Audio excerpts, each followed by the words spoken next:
안녕하세요. 저는 서울에 혼자 살고 있는 돌싱 30대 남자입니다. 여러분들에게는 첫사랑의 기억이 어떻게 남아있나요? 다시 생각해도 설레고 아련하고 그리운 기억으로 남아있으신가요? 남자는 생각만 해도 설레는 첫사랑을 죽을 때까지 못 잊는다고 하던데, 저는 다른 의미로 첫사랑을 죽을 때까지 못 잊을 것 같아요. 어쩌다 제 첫사랑의 기억이 이렇게 바뀌게 되었는지 지금부터 이야기를 풀어볼게요. 저는 고등학생 때 같은 반이었던 아내를 보고 첫눈에 반해 짝사랑을 해왔었어요. 가슴 간질간질거리는 저의 첫사랑이 그렇게 시작된 것이죠. 아내는 미모가 뛰어나서 전교생에게 정말 인기가 많았어요. 여자들은 아내가 쓰는 물건들을 따라 샀었고, 학교에서 인기 좀 있다는 잘생긴 애들도 아내의 뒤를 졸졸 따라다녔었어요. 하지만 저는 잘생긴 것도 아니고 그렇다고 날씬한 것도 아니라서 뒤에서만 아내를 봤었어요. 정말 평균 이하의 외모에 살집도 있는 편이라 제가 봐도 너무 별로더라고요. 늘 그렇게 뒤에서 아내를 지켜보다가 내가 가는 대학에도 따라 들어가게 됐어요. 아무리 그래도 그 정도까지 하냐고 말하시겠지만 저는 그만큼 아내를 무척이나 좋아했었거든요. 제 세상은 아내에 의해 흘러간다고 볼 수 있었어요. 그렇게 대학을 가서도 혼자 속으로만 좋아하다가 대학 졸업할 때쯤 제가 용기를 내서 아내에게 고백을 했어요. 한이야 친하지도 않은 내가 이렇게 불러내서 당황했지. 졸업하기 전엔 꼭 너한테 하고 싶은 말이 있어서 불렀어. 나 너 좋아해, 현이야. 나도 알고 있었어. 고등학생 때부터 뒤에서 계속 나만 보던데 어떻게 몰라? 다른 애들은 나랑 얘기 못해서 안달이었는데 넌 끝까지 쳐다만 보더라. 아, 알고 있었어. 다른 애들은 다 잘생기고 이쁜데 난 너무 못생겼잖아. 그래서 너한테 말을 걸 용기가 없어서 그냥 뒤에서 쳐다만 봤어. 차라리 말을 걸지 그랬어. 뒤에서 쳐다만 보면 얼마나 무서운 줄 아니? 장난이야. 오히려 다른 애들과는 다르게 특이해서 자꾸 눈길이 가더라고. 아, 그랬어? 그럼 계속 특이한 애로 남게 오늘도 말 걸지 말 걸 그랬나? 나 근데 정말 너 좋아해. 대학까지 따라올 만큼 진짜 진심으로 좋아해. 대학까지 따라온 거야. 내가 뭐라고 이렇게 좋아해 주는 거야? 나 정말 별거 아닌 사람인데. 아니야, 너만 보고 있으면 주변이 환해지고 너가 웃을 때마다 내가 행복해지는 걸. 이젠 졸업 앞두고 마지막이라고 생각하고 말한 거야. 부담 가지지 마. 대답 안 해줘도 돼. 왜? 난 대답하고 싶은데. 원래 고백은 대답 들으려고 하는 거 아닌가? 나는 좋아, 우리 한번 만나보자. 아직 어리니까 가볍게 만나보고 아니면 그때 헤어지면 되지. 저는 인생은 믿져봐야 본전이라는 생각에 당연히 찰 것이라고 예상하고 고백한 것인데 예상 밖으로 아내는 활짝 웃으면서 저를 받아주더라고요. 그렇게 저희는 얼떨결에 연애를 하게 되었어요. 남들과 똑같이 데이트도 하고 사랑을 나누었죠. 아내 주변에서는 도대체 저를 왜 만나냐고 했었는데 그냥 웃기만 하더라고요. 저는 이유가 뭐든 지금 아내와 사귀고 있다는 자체가 행복해서 아무런 상관이 없었어요. 그리고 졸업을 하고 저는 운 좋게 대기업에 취업을 하게 되었어요. 아내도 대기업에 계속 이력서를 넣어보는데 서류 전형은 대부분 합격을 하는데 저보다 자격증이 많이 부족해서 그런지 최종 면접에서 항상 떨어지더라고요. 결국은 대기업은 포기하고 중소기업에 취직을 하게 되었죠. 위로가 전혀 안 되겠지만 그래도 아내에게 취직 축하한다고 맛있는 것도 사주고 아내가 평소 갖고 싶어 했던 지갑도 축하 선물로 사줬습니다. 아내는 저의 응원을 받고 힘을 내서 열심히 회사를 다녔어요. 제가 어느 정도 직급이 올라갔을 때 아내에게 결혼을 하자고 했어요. 아내는 망설임도 없이 단칼에 제 청혼을 거절하더라고요. 아직 직장이 변변치 못하다면서 자신이 당당해질 수 있을 때 결혼을 하고 싶다고 했었어요. 아무것도 없는 나랑 결혼하고 싶다고 해줘서 너무 고마운데 아직 내가 직장이 변변치 않아서 지금 결혼하기엔 너무 미안해. 그럼 내가 싫어서 거절하는 게 아니라 직장 때문에 거절하는 거야? 직장이 무슨 상관이야? 우리 둘이 잘 살면 되는 거지. 그래도 직장이 좋아야 월급도 많이 받고 우리가 걱정 없이 살 거 아니야. 너 월급에 비하면 내 월급은 너무 작잖아. 나는 내가 내 앞에서 당당해질 수 있을 때 결혼하고 싶어. 그래도 너가 안 버는 것보단 낫지. 우리 둘이 같이 벌면 괜찮아. 그리고 나 혼자 벌어도 너 하나쯤은 먹여 살릴 수 있어. 아내가 저보다 못한 직장에 다닌다고 스트레스 받는 것 같아서 괜찮다고 다독여줬어요. 아내는 제가 대기업에 다니니까 확실히 제 월급이 자신 월급보다 많다는 것을 알았지만 정확히 얼마나 되는지 모르는 상태였거든요. 그래서 저는 아내에게 이 정도의 월급을 받고 있으니 결혼해도 문제가 없다고 설득했죠. 제가 자신보다 2배 넘게 받는다는 것을 듣고 놀라더니 고민을 하는 것 같더라고요. 계속되는 저의 설득 끝에 아내는 긍정적으로 생각이 바뀐 것인지 제 청혼을 받아주었어요. 제가 이렇게 결혼을 서두르게 된 이유는 회사에서도 아내가 인기가 많은 것 같더라고요. 아내가 종종 회사에서 치근덕거리는 남직원이 있다고 얘기를 꺼낼 때마다 다른 남자들이 더 이상 치근덕거리지 않게 얼른 결혼을 해야겠다는 마음을 먹게 됐죠. 저는 그렇게 힘들게 아내와 결혼하는데 성공했습니다. 저희는 결혼한 지 2년이 지났는데도 자식 없이 여전히 둘이서 신혼생활을 보내고 있어요. 사실 아무리 노력을 해도 아이가 저에게 찾아올 생각을 하지 않더라고요. 아내와 저는 아직 젊으니까 조급해 하지 말고 아이가 찾아올 때까지 천천히 기다려보기로 했어요. 그러다 결혼 3년 차가 되었을 때 아내가 임신을 했더라고요. 저희 부모님은 아들이든 딸이든 상관없다며 너무 수고했다고 고맙다면서 아내의 손을 꼭 잡고 오셨어요. 아내도 어머니의 눈물을 보고선 살짝 눈가에 눈물이 고였더라고요. 며느리 아끼는 시부모님 덕분에 낙동강 오래 할 신세가 된 저만 힘들어졌었어요. 아내 회사가 중소기업이어도 설립자가 여성분이어서 그런지 복지가 대기업 못지않게 좋더라고요. 아내는 일을 하면 스트레스 받을까봐 아이를 위해 휴직을 하고 집에서 쉬고 있었어요. 혹시나 쉬면서 집안일이라도 할까 어머니께서 집에 오셔서 아내 대신 집안일을 다 해놓고 가시더라고요. 저도 퇴근하고 오면 어머니의 잔소리를 듣고 아내의 시중을 들기 시작했고요. 아내 시중을 들면서도 저는 태어날 아이 생각에 하나도 힘들지 않았고 행복했어요.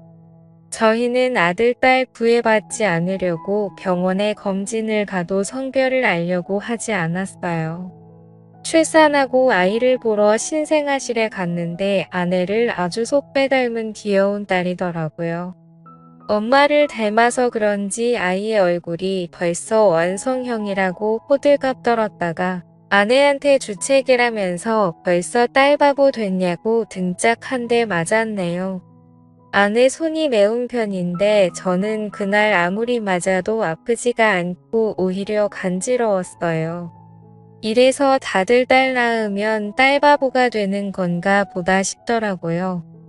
딸이 태어난 지 이제 1년이 넘어가기 시작했을 때 저는 집 앞에서 충격적인 장면을 목격하게 됐습니다.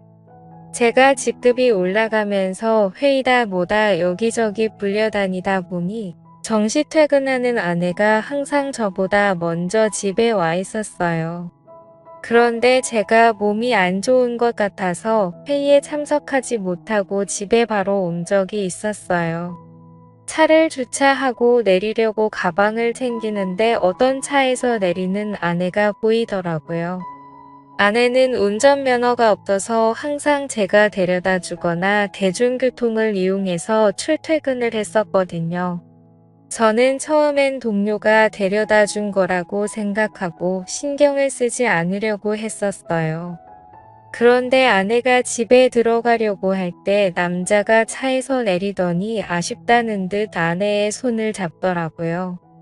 저는 내리려고 손잡이에 올린 손을 떼고 그 모습을 어처구니 없이 쳐다보고 있었어요. 아내는 남자를 보면서 웃고 있고 남자는 잡은 손을 앙탈 부리듯이 흔들고 난리도 아니더라고요. 다른 사람이 보면 그 둘이 부부인 줄 알겠더라고요. 하필이면 제 차가 입구 정면에 주차하고 있어서 제 블랙박스에 그 장면이 그대로 다 찍혔었어요. 저는 차 안에서 나오지 않고 아내가 들어간 후에도 그 장면만 계속 돌려보고 있었어요. 잘못 생각한 거라고 현실을 부정하려 했지만 보면 볼수록 외도가 맞는 것 같아서 화가 나더라고요. 더 확실한 증거를 잡아야겠다는 생각에 저는 집으로 바로 들어가지 않았어요. 차 안에서 쉬다가 원래 제가 퇴근하던 시간에 맞춰서 집에 들어갔죠. 아내가 웃으면서 저한테 왔냐고 말하는데 온몸에 소름이 돋았어요. 저는 아무것도 못 본 사람 마냥 아내에게 평소와 다를 것 없이 똑같이 대했었어요. 아내가 음식을 하는 동안 혹시나 다른 증거들이 나오지 않을까 싶어서 아까 아내가 입고 있었던 코트를 뒤졌는데 아무것도 나오지가 않더라고요. 저는 아내가 잘 때 휴대폰을 몰래 확인해 보기로 마음먹었습니다. 아내가 먼저 잠든 것을 확인하고 휴대폰을 들고 조용히 거실로 나왔어요. 잠금이 걸려 있었는데 비밀번호가 딸 생일이라고요. 저는 고민할 것도 없이 제일 먼저 카카오톡을 들어가 보았어요. 전부 회사 직원들과의 단톡이나 제가 알고 있는 고등학교 친구들과의 단톡이었는데 유일하게 한 사람만 개인톡을 하고 있더라고요. 저장명도 심상치 않은 게 제 직감으로는 이 사람이 아까 아내를 데려다 준 사람이라고 생각했죠. 개인톡을 들어가 보니 역시나 제 예감이 딱 들어맞았더라고요. 아내가 저랑 연애했을 때보다 그 사람이랑 더 달달하게 카카오톡을 주고받았어요. 그런데 두 사람이 사귄 지가 꽤나 오래된 사이였던 것 같았어요. 같이 데이트하면서 찍은 음식 사진에 남자가 살짝 걸려있는 사진들과 대놓고 찍은 커플 사진들도 있길래 모조리 제 휴대폰으로 옮겨 놓았어요. 그리고 다음날 아침밥을 먹으면서 아무렇지 않은 표정으로 평소 대화하듯 아내에게 이혼 서류를 준비하라고 했어요. 아내는 잘못 들은 건가 싶은 표정으로 갑자기 무슨 소리냐고 하더라고요. 저는 아무 말 하지 않고 커플 사진을 아내의 폰으로 전송했어요. 방금 내가 당신한테 사진을 하나 보냈는데 그게 우리 이혼 사이야. 그러니까 군말 없이 퇴근하면 이혼 서류 준비하고 당신 짐 싸놓고 있어. 여보, 내가 미안해. 다신 안 그러게. 잘못했어. 내가 당장 그 남자 정리할게. 우리 딸을 봐서라도 이혼만은 안 돼. 엄마는 아빠 없는 애로 키울 수 없잖아. 안 그래? 그걸 아는 사람이 남편 두고 이렇게 딴 남자를 만나고 있었던 거야. 저번에 친구랑 저녁 먹고 온다고 했던 날도 그 남자랑 먹었더라. 그땐 정말 아무 사이 아니었어. 그날은 둘 다 상사한테 엄청 혼나고 퇴사 고민할 만큼 힘들길래 같이 저녁 먹으면서 하주연하고 헤어진 게 다야. 진짜야. 거짓말 치지 마. 내가 그전 대화까지 안 봤을 것 같아? 내가 사진만 대충 본 줄 아는 거냐고. 대화 내용까지 다 봤는데 왜 거짓말 치는 거야? 나도 모르겠어. 이렇게 거짓말해서라도 당신 잡고 싶었나 봐. 내가 잘못했어. 나를 욕해도 좋아. 그런데 이혼만은 절대 안 돼, 여보. 그래. 그럼 지금 그 놈이랑 당장 헤어져. 그렇지 않으면 난 무슨 짓 할지 몰라. 당신 회사에 불륜 증거 다 뿌리고 이혼할 수도 있어. 아내는 회사에 불륜 사실을 알리겠다고 하니 당장 그 남자에게 전화해서 이별을 통보하더라고요. 그리고 며칠 뒤 아내한테 들은 얘기인데 아내와 헤어지고 그 남자는 이직을 했다더라고요. 아내로 이직했는지는 모르고 남자가 휴대폰 번호를 바꿔버려서 만약에 다시 만나고 싶다고 한들 만날 수 없는 상황이라고 확실히 관계가 끝났다는 것을 말해줬어요. 저는 제가 있는 앞에서 이별을 통보했던 아내라 저 말을 의심조차 하지 않고 믿었던 것 같아요. 조금이라도 의심해보고 제가 직접 알아봤어야 할 내용이었는데 말이에요. 그리고 저희는 다시 예전 신혼 때처럼 관계 회복에 성공했어요. 아내가 미안했는지 그 사건 이후로 제게 과하다시피 너무 잘해주더라고요. 그 행동도 의심해봤어야 했는데 말이에요. 그 사이에 귀여운 딸이 저희에게 한 번 더 찾아왔어요. 이번에도 아내를 쏙 빼닮아 너무 이쁘더라고요. 어쩜 두 딸 모두 좋은 유전자만 받고 태어난 건지 눈에 넣어도 안 아플 지경이었어요. 제가 한동안 딸 보는 재미가 얼마나 쏠쏠했는지 몰라요. 주위 사람들한테 요즘 딸 보는 맛에 산다고 말하고 다닐 정도였어요. 요즘은 아들보다 딸이 더 좋다고 하던데 딸들을 보고 있으니 왜 그런 말을 하는지 알 것 같았어요. 어찌나 애교도 많고 저를 보고 방긋방긋 잘 웃던지 나중에 커서 딸이 결혼한다고 하면 정말 대성통곡할 것 같았어요. 저는 영원히 제 딸들을 옆에 끼고 살 수 있을 줄만 알았어요. 그날만 아니었다면 말이죠. 제가 중요한 프로젝트를 맡고 있어서 잠을 제대로 못 잔 적이 있었어요. 평일엔 프로젝트 때문에 주말엔 딸들 보느라 피로가 누적이 되었던지 그날은 정말 낮잠을 안 자면 제가 과로사할 수도 있겠다는 생각이 들더라고요. 웬만하면 아이들을 봐주려고 했는데 도저히 못 버티겠어서 정말 오랜만에 주말에 잠시 낮잠을 잤었어요. 그러다 중간에 목이 너무 말라서 잠에서 깨버렸어요. 거실에서 아내가 통화를 하는지 문틈 사이로 아내의 목소리가 어렴풋이 들리더라고요. 스피커폰으로 해놓은 건지 간간히 다른 사람 목소리도 들렸었어요. 저는 목이 말라서 아플 지경이길래 물을 마시려고 손잡이에 손을 올렸는데 아내가 하는 말에 문을 열지 못하고 그 자리에서 굳어버렸어요. 오늘 남편 얼굴 보는데 날이 가면 갈수록 더 못생겨지더라. 살만 디룩디룩 쪄서 진짜 얼굴 맞대고 밥 먹기 힘들어. 같은 공간에 있기도 싫어. 그러니까 내가 계속 이혼하라고 했잖아. 언제 이혼할 건데 이대로 살 생각이야. 도대체 언제까지 이러고 있을 건데 나 이제 당신 남편이 불쌍해 보일 지경이야. 아니 뭐 아직 애들도 어리고 내 월급으로 애들 키우는 건 힘들잖아. 그렇다고 당신 월급도 많은 게 아니니까 조금만 더 있다가 하려고. 이혼할 생각이 있긴 한 거야. 내가 봤을 땐 당신 남편이 가진 돈 때문에 이혼 안 할 것 같아. 말로만 이혼할 거라고 하고 계속 이런 식이면 나 당신 남편한테 다 말할 거야.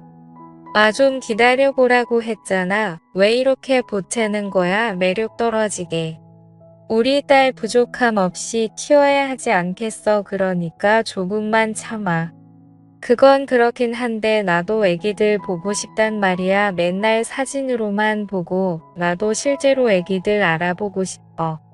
근데 지금 자기 애도 아닌데 자기 애라고 믿고 저렇게 좋아 죽는 꼴이 너무 웃겨. 진짜 멍청한 거 아니야? 얼굴이 자기랑 너무 다르잖아. 당신 닮아서 얼마나 예쁜데 자기 애라고 믿지. 얼핏 들었을 때 대화 내용으로 아내가 상담이랑 통화하고 있었다는 걸 알아차렸어요. 얼굴 얘기하면서 제 험담을 할 때부터 저는 손을 뻗어서 화장대에 있던 제 폰을 들고 아내의 통화 내용을 녹음하기 시작했어요. 둘이서 오가는 대화들이 정말 갈수록 가관이더라고요. 제 험담은 그럴 수 있다고 생각했는데 이제껏 제 딸이라고 믿었던 애들이 알고 보니 제 딸이 아니라 상간남 딸이라고 하니까 너무 충격적이더라고요. 저는 들고 있던 폰을 바닥에 떨어뜨렸고 그 소리에 아내가 놀란 듯이 황급히 전화를 끊더니 방문을 열고 불을 켜더라고요. 불을 켜자마자 바로 앞에 서 있던 저를 발견하고 놀라서 소리를 질렀더라고요. 여보, 당신 언제부터 여기 있었어? 혹시 내가 통화하는 걸 들은 거야? 어디서부터 들었어? 다 들었어. 너 당장 내 집에서 나가. 더 이상 내 목소리 듣고 싶지 않으니까. 아무 말 하지 말고 지금 조용히 그대로 문 열고 나가. 여보, 이거 오해야. 내 말 좀 들어봐. 당신이 지금 어디서부터 뭘 들었든 다 오해야. 그러니까 이거 드라마 얘기야. 내가 요즘 보는 막장 드라마 있는데 그 얘기하는 거였어. 내가 방금 분명히 당신 목소리 듣고 싶지 않다고 말했을 텐데. 나가 안 나가. 못 나가겠으면 내가 나가게 만들어줘. 아이들 데리고 당장 나가. 여보, 내가 정말 미안해. 나 여기서 절대 못 나가. 한 발자국도 안 나갈 거야. 여기서 나가면 정말 갈 곳이 없어. 그러니까 제발 한 번만 봐줘. 괜히 입만 아프게 더 말할 필요 없고 여기 있는 물건들 다 내 돈으로 산 거니까 그대로 두고 귀찮게 짐 쌀 필요 없이 몸만 나가면 되겠네. 아이들 데리고 나가. 아내는 계속 나갈 수 없다면서 제 바지가랑이를 잡고 늘어지더라고요. 우리가 싸우는 소리에 놀란 애들도 울고 물고 난리가 났었어요. 제 애가 아니라는 말을 들으니 더 이상 애들이 울든 말든 달래주고 싶지가 않았어요. 아이용품은 우리 집에 둬봤자 필요가 없으니 대충 애들 집만 챙겨서 아내 손에 쥐어줬어요. 아내는 제가 쥐어진 가방을 던지고 못 간다면서 바닥에 들어 눕더라고요. 제가 경찰에 전화하는 신용을 하니 아이들을 데리고 나갔어요. 알고 보니 아내는 전에 저한테 들었던 그 상간남과 계속 만나고 있었더라고요. 저번에 헤어졌다는 말도 거짓말이었고 일찍을 했다는 말도 전부 거짓말이었어요. 그렇게 저를 속이고 둘은 뒤에서 만남을 이어갔던 거예요. 아내의 자식이라고 믿었던 딸들도 그 남자와 아내 사이에서 낳은 딸들이었던 거죠. 지금까지 저와 자신 사이에 아이를 낳고 싶지 않아서 피임약을 복용하고 있었더라고요. 아내는 상간남이 가진 게 쥐뿔도 없었는데 단지 얼굴 하나만 보고 만난 것이었어요. 저랑은 그저 돈을 많이 버니까 돈 때문에 계속 만나다가 결혼까지 하게 된 것이었죠. 아내는 모든 사실을 알고 바로 변호사 선임해서 이혼 소송과 상간남 소송을 했어요. 아내와 상간남은 제게 당장 줄 돈이 없다고 미안하다고 빌더라고요. 여보, 내가 잘못했어. 당신이 이혼하라면 이혼해줄게. 우리 소송까지는 하지 말자. 그래도 같이 살아온 세월이 있는데 합의 이혼으로 끝내면 안 될까? 정말 죄송합니다. 용서받지 못할 짓 한 거 알아요. 그치만 소송만은 하지 말아주세요. 모아둔 돈도 없어서 당장 위자료 줄 돈이 없어요. 이렇게 부탁드립니다. 이렇게 될 거라고 예상을 못했나 봐요. 제가 저번에도 용서하고 넘어가 주니까 이번에도 사과하면 그냥 넘어갈 줄 알았어요. 저 절대 고소 취할 생각 없습니다. 아내가 외도한 게 이번이 처음이도 아니고 심지어 똑같은 남자랑 다시 외도를 했는데 저는 너무 괘씸해서 그 둘을 선처해줄 마음이 전혀 없었어요. 결국 둘은 저한테 줄 위자료가 없어서 사채까지 써서 줬더라고요. 매달 정확하게 들어오는 월급 받고 사채를 쓴 모양인데 제가 가만히 있을 리 없었죠. 저는 불륜 증거들을 아내 회사에 뿌리기 시작했어요. 회사 내 커뮤니티에 익명으로 녹음본과 함께 글도 올렸고 팩스로 커플 사진들도 보내고 제가 할 수 있는 건 다 했었어요. 결국 아내와 상간남은 회사에서 질타를 받으며 그대로 쫓겨났습니다. 그리고 현재까지도 빚쟁이들을 피해 도망 다니고 있는 것 같더라고요. 그러게 처음 제가 용서하고 넘어가 줬을 때 정신을 차렸어야 했는데 자기 발등 자기가 찍는 짓을 왜 안 하십니까? 저는 정말 죽을 때까지도 이 일을 절대 못 잊을 것 같아요. 다시는 결혼할 생각도 그렇다고 연애를 할 생각도 전혀 없어요.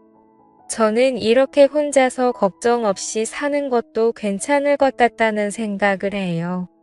오히려 부양할 가족이 없으니 마음이 더 편해졌어요.